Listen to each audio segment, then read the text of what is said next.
At 3:47 a.m. in the basement morgue, David was preparing his 12th body this month when he saw something that made his blood run cold. The injection mark on the neck was fresh, too fresh for someone who died 8 hours ago. David Chen was a 34-year-old morgue technician working the night shift at St. Mary Hospital. He had been doing this job for 15 years and knew every sign of death. But what he had been seeing in the last 6 months was starting to disturb him. It all began in March, when Dr. Marcus Holloway was assigned to the hospital. Holloway had been introduced as a prestigious cardiologist and had received permission to conduct experimental treatments on special patients. He had a private clinic focused on wealthy and elderly patients. David hadn't paid attention at first. New doctors came and went constantly at the hospital. But Dr. Holloway's patient mortality rate was much higher than normal, and they all died in very similar ways. Tonight's body was 67-year-old Margaret Thompson. It was stated that she died from a heart attack, but as David examined the body, something caught his attention. Margaret had a small injection mark on her neck, behind her ear. The mark looked very fresh, as if it had been made a few hours ago. David checked her file. Margaret was Dr. Holloway's patient and had been admitted exactly 72 hours ago. She had come with heart problem complaints. Routine tests were performed, and then she suffered a sudden heart attack. But from what David could see, Margaret's heart looked quite healthy. No arterial blockages, minimal muscle damage. These weren't the findings that should be seen in a heart attack. David decided to look at the records. He entered the computer system and filtered patients who died in the last 6 months. What he was looking for was Dr. Holloway's signature. The results shocked him. In the last 6 months, 47 of Dr. Holloway's patients had died. This number was extremely high for a normal cardiologist, especially since most patients were in stable condition when they arrived at the hospital. David began to investigate more deeply. He examined each case individually, and he discovered a horrifying pattern. All patients died within exactly 72 hours. None earlier, none later, as if there was a timeline. David checked her file. Margaret was Dr. Holloway's patient and had been admitted exactly 72 hours ago. She had come with heart problem complaints. Routine tests were performed, and then she suffered a sudden heart attack. But from what David could see, Margaret's heart looked quite healthy. No arterial blockages, minimal muscle damage. These weren't the findings that should be seen in a heart attack. But from what David could see, Margaret's heart looked quite healthy. No arterial blockages, minimal muscle damage. These weren't the findings that explored be seen in a heart attack. David decided to look at the records. He entered the computer system and filtered patients who died in the last 6 months. What he was looking for was Dr. Holloway's signature. The results shocked him. In the last 6 months, 47 of Dr. Holloway's patients had died. This number was extremely high for a normal cardiologist, especially since most patients were in stable condition when they arrived at the hospital. David began to investigate more deeply. He examined each case individually, and he discovered a horrifying pattern. All patients died within exactly 72 hours. None earlier, none later, as if there was a timeline. David's stomach turned. This couldn't be a coincidence. The next night, David came to work early. He wanted to investigate the 7th floor, where Dr. Holloway's clinic was located. Security was more relaxed during the night shift, and no one would notice him. When he took the elevator to the 7th floor, the corridor was completely empty. Dr. Holloway's office was at the end of the corridor. David was acting like a cleaning staff member. Holloway's office door was locked, but David managed to get inside thanks to some skills he had learned during his years working at the hospital. The office was luxuriously furnished. It was decorated with a mahogany desk and leather chairs, but what David was looking for wasn't decoration. There were patient files on the desk. David began to go through them. Every file had the same treatment protocol, 72-hour experimental heart treatment. But the most shocking thing was the notes he found behind the files. Handwritten personal notes. Margaret Thompson, test subject number 47. Protocol applied. Expected result obtained in 72 hours. James Wilson, test subject number 31. New serum formula tested. Successful.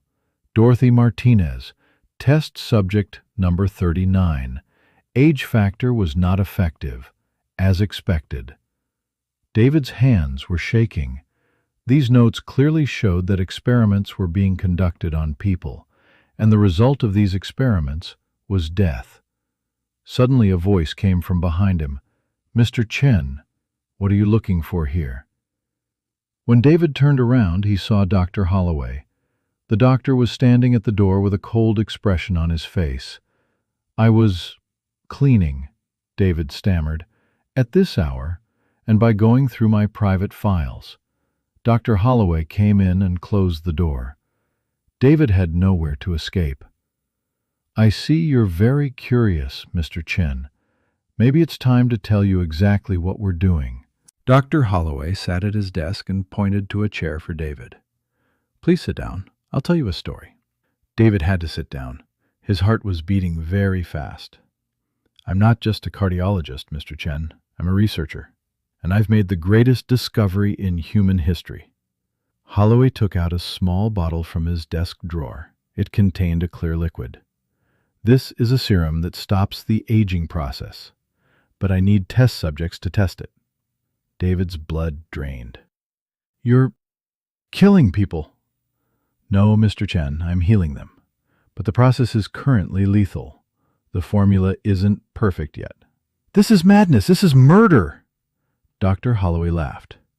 "This is science, and you've learned my secret now, which means—" Holloway stood up and approached David. He had an injection syringe in his hand. "Are you ready to become test subject 48, Mr. Chen?" David jumped up in panic. "No! Stay away from me!" "No one will hear you. This floor is completely empty at night." David ran toward the door, but Holloway caught him. A struggle began between them. During the struggle, David tried to grab the syringe from Holloway's hand. Holloway was strong, but David was more agile. "This serum will work," Holloway shouted. "Immortality, eternal life. A few sacrifices are necessary for this." David managed to pull the syringe from Holloway's hand, but during this, the syringe broke, and the liquid inside spilled on the floor. "No!" Holloway screamed. "That was my last dose!" David took advantage of this opportunity and ran to the door. When he got into the corridor, he started shouting, "Help! There's a murder! Dr. Holloway is killing his patients!" David continued running until security guards came. He was trying to escape from Holloway. When security arrived, he explained the situation. At first, no one believed him, but David took them to Holloway's office. The files, notes, and those mysterious serum bottles were all there. The evidence was very clear. Dr. Holloway was arrested. Police investigation began. The investigation results were horrifying. Dr. Holloway had indeed been conducting illegal experiments on people. Under the claim of developing an anti-aging serum, he had killed 47 innocent people. He carefully selected his patients: elderly, lonely people without families, people no one would search for or ask about. Tests on the serum showed that it actually contained a deadly toxin. Far from stopping aging, it caused rapid death. Dr. Holloway claimed insanity in court. "Sacrifices are necessary for science," he shouted. "I was trying to save humanity." But the evidence was so strong that the jury didn't believe him. He was found guilty of 47 murders and sentenced to life imprisonment. St. Mary Hospital was shaken by a huge scandal. Management changed.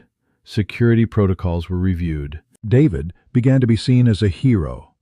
The media introduced him as the morgue technician who caught the hospital killer. But the hardest part for David was psychological. He couldn't sleep at night. He saw Dr. Holloway in his dreams. And worst of all, he wondered if he could have saved the lives of 47 people if he had noticed earlier. Hospital management offered David compensation and promotion, But David decided to transfer to another hospital. He couldn't continue working at St. Mary. Before starting his new job, David visited the families of Dr. Holloway's victims. He apologized and shared their pain. Margaret Thompson's daughter Sarah hugged David and cried. "My mother was very scared in her last days," Sarah said. "The doctor said he was treating her, but my mother didn't trust him. I wish we had listened." David held Sarah's hand. "Your mother is at peace now, and I promise you, I will never allow such a thing to happen again." David continued working as a morgue technician at his new job. But now, he wasn't just preparing bodies. He had also become a careful observer, a protective guardian. Every time a new case came in, he examined it meticulously. If he saw anything suspicious, he immediately reported it. The St. Mary experience had taught him that silence could sometimes be deadly. 6 months later, David discovered a similar situation at his new hospital. This time, a nurse was giving elderly patients too much morphine. David immediately alerted the authorities, and the nurse was caught. "You're a hero," the police chief told David. "You have a natural talent for protecting people." David smiled. "I just keep my eyes open. And now I know. Death is silent, but the living must speak up." David's life philosophy had changed since that night. Even though he dealt with death daily, he had made protecting life a priority. Because he had learned that, sometimes in the darkest places, the most unexpected heroes emerge. And David Chen was no longer just a technician for the dead, but a protector of the living. That night in the morgue, David had not only discovered the secret of victim number 47, but had also found his own purpose: to be the voice of the voiceless and powerless. His story reminds us that real heroes don't always wear shining armor. Sometimes they wait in hospital corridors, behind morgue doors, in the silence of the night. And at the right time, by asking the right questions, they save humanity.